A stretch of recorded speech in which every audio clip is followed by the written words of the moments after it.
तीन बच्चों वाली एक विधवा औरत ने 3 बच्चों वाले एक आदमी से शादी कर ली।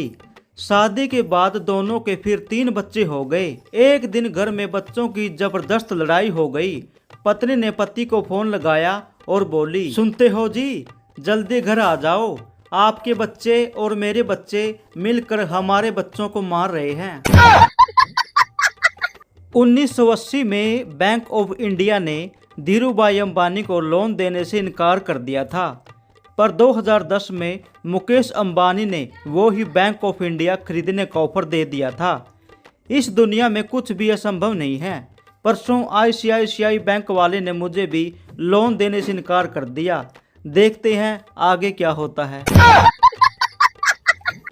एक लड़के ने एक बुजुर्ग से पूछा, बाबा बताइए, जब एक दिन इस दुनिया से जाना ही है तो फिर लोग पैसों के पीछे क्यों लगे हुए हैं? जब सारे जमीन जायदाद पैसे यहीं रह जाएंगे तो लोग इसी को अपना जीवन क्यों मानते हैं?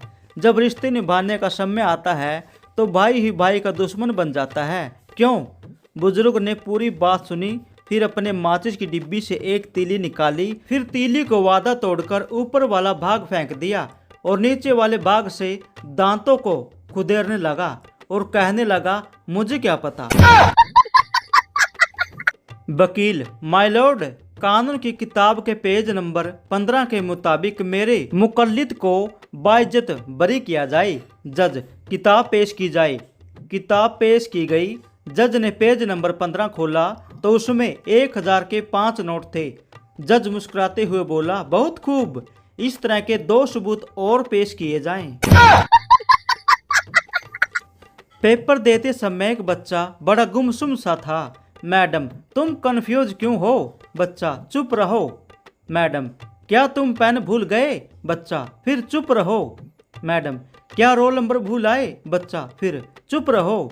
मैडम, क्या कैलकुलेटर भूल गए?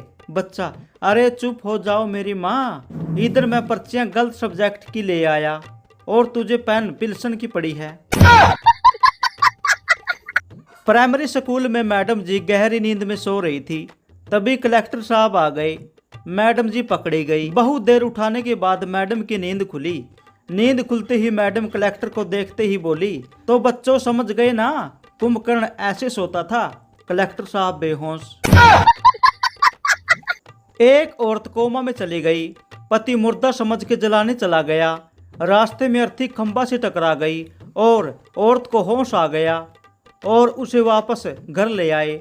1 साल के बाद औरत सच में मर गई। सब लोग राम नाम सत्य बोलते जा रहे थे, लेकिन पति की जुबान पर एक ही बात थी, खंबा बचा के, खंबा बचा के, खंबा बचा के।